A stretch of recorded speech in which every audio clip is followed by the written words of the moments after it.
没有默契就突然安静下来，聊聊天嘛，好久不见嘛。还是很安静的。我想到一件事情，不止8难19，这个父亲的话，这个父亲也20几到30。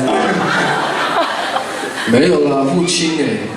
阿生不是20几岁，现在30几哦。好的，就是你。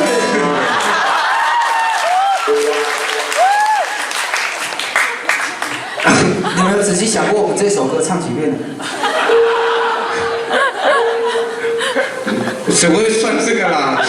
我大概计算过，你有算过？1年40遍嘛，10年然后400遍。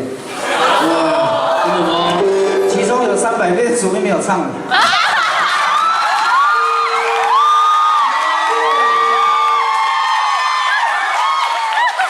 好了，是不是要开始进攻防守？是不是？你这个歌唱400遍，我都不知道它的意思是什么。会唱还不知道意思是什么。上 Google 一下嘛。你没有专辑是不是？不止我，其他团员也不知道这个歌的意思是什么。我知道。好了，你讲第3句的翻译是什么？我跟你讲，从头到尾他这一句，爸爸家里也保重。从第一句他说，爸爸心里也保重。不好笑。不好笑。老板，那麦克风给他关掉。小声一点。回去给他塑胶一下。随便。同志老师，你不要真的拉下去。处罚5分钟，关掉5分钟。警告。你知道为什么他们今天那么安静吗？因为今年年终发的不是很理想。他在想要怎么过年，怎么发红包这样，在考虑要不要回去这样。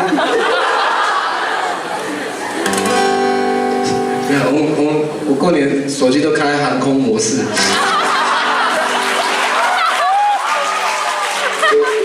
什么？你都没有接电话？我坐飞机。你们把我过年我的电话，我都请那个凌波帮我接了。凌波的电话是。好冷。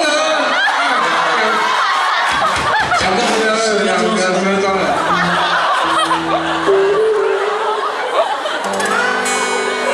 你有这一天哦。